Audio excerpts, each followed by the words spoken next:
Kaixo, jarraitzen dugu sinematikarekin, eta hemen daukagu ariketa nahiko polita eta interesgarria. Erabiltzen dugu bideo bateko egoera bat, esaten digute donut erraldo itxurako espazio-estazio daukagula, bale? Eta sortu nahi dute gravitate artifiziala, hau da. Zuek pentsatu, zuek lurraren gainean zaudetenean nolabait sentitzen zarete itxatzita lurrera, ezta? Bale. Imaginatu zirkulu bezalako espazio ontzi bat daukagula.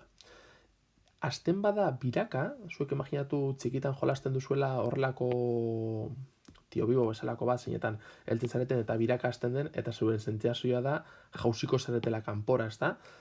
Azkenean hori da Newtonen lehengo legea, hau da gorputz bat beti jarraituko du bere ibilbidea normalarekin, baina gero, ibilbidea kurbatzen bada, zuek sentitzen duzue kanpora zoaztela. Beste goera bat da kotxean zoaztenean. Kotxeak azten badu birak emoten, zuen sentsazioa izango da beti joaten zaretela kurbaren kanporantza, ezta? Izatez, aldatzen dena da kotxea eta zuek, baina ideia da hori.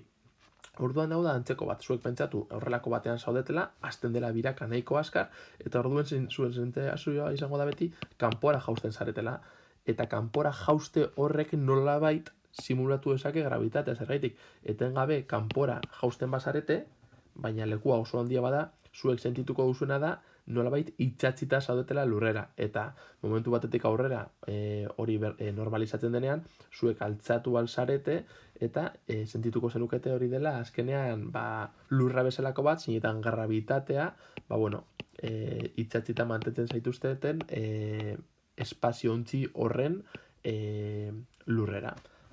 Orduan, ideia da, biraketaren bidez, zuek kanporatza joaten zarete eta biraketak sortuko duen azelerazio fiktizio horrekin, azkenean zuek pentsatuko zue hori dela gravitatea. Baina zer da kontatzen digutena?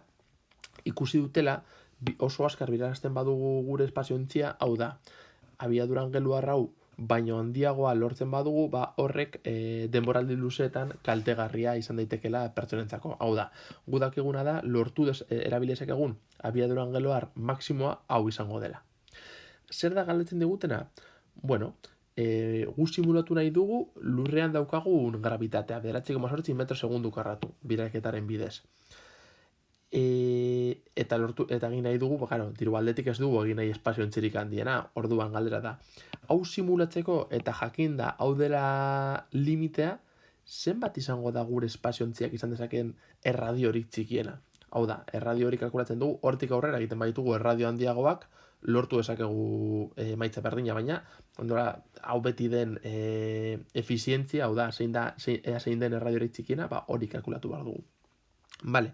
Ulertu behar duguna da, gu gorputz bat daukagunean, nolabait hemen mantenduta egoteko izan behar duela azelerazio normal bat, ze bestela kanporantza joango litzateke.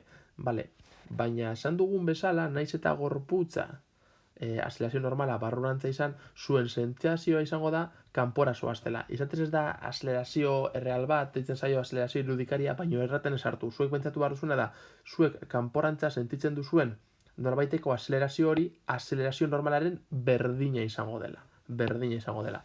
Beraz, azelerazio hori, guk sentituko duguna, izango da, azelerazio normalaren berdina. Hau da, V karratu zati R. Eta, guk lortu nahi dugun azelerazioa, goratu gravitatearen balioa dela azelerazio bat, izan behar da, 9,8. Guk lortu nahi duguna da, adierazpen honetatik V karratu zati R izatea lurrean daukagunaren berdina, 9,8. Hemen abiadura agertzen zaigu, eta ez abiadura angeluarra, baina gogoratu behar dugu baita ere, abiadura dela, abiadura angeluarra bider erradioa. Beraz, hau moldatzen badugu izango da omega bider R karratura zati R, eta gogortzen zaigu hau bezalako zerbait. Beraz, guk ebatzi behar dugun ekuazioa da, omega karratu bider R izan behar da 9,8. Fijatzen bazarete adierazpen honetan, zenbat eta erradio handiagoa hau txikiagoa izango da, zenbat eta handiagoa hau txikiagoa, ze biderketa 9,8 izatea nahi dugu. Gu badakigu zein den omega maksimoa zeinetatik aurrera arazoak dauzkagun, beraz, gure omegarik handiena erabilizak eguna hau izango da, zenbat eta handiagoa izan, hau eta txikiagoa, eta eskatzen digutea zein den erradiorik txikiena, beraz, gure omega maksimoa hemen jartzen badugu, gure omega maximo hemen jartzen badugu, lortuko dugun erradioa izango da lortu dezakegun erradiorik minimoena. Eta egingo duguna da hemen sartu hemen daukagun datua eta erreskatu. Beraz, hori egiterakoan, erradio minimo izango da 9,8 zati omega jarratura. Ikusten dugunez, gure espaziontziak izan dezaken erradiorik txikiena izango da 222,22 metro. Vale.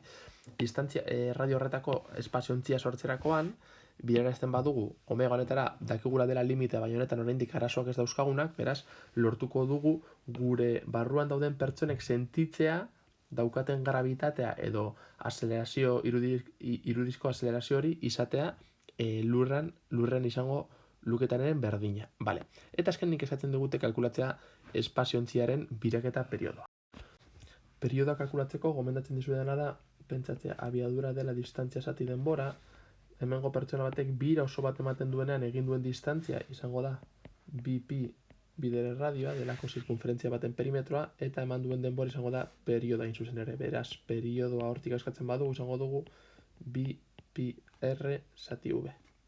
Bai? Baina v ez du ezagutzen, omega bai, beraz jartzen dugu pi r eta v jartzen dugu omega bider r. Hau honekin joaten zaigu eta lortzen duguna da izatea 2pi, jarriko dugu hemen, 2pi zati omega. Beraz, sartzen ditugu datuak eta ematen digun.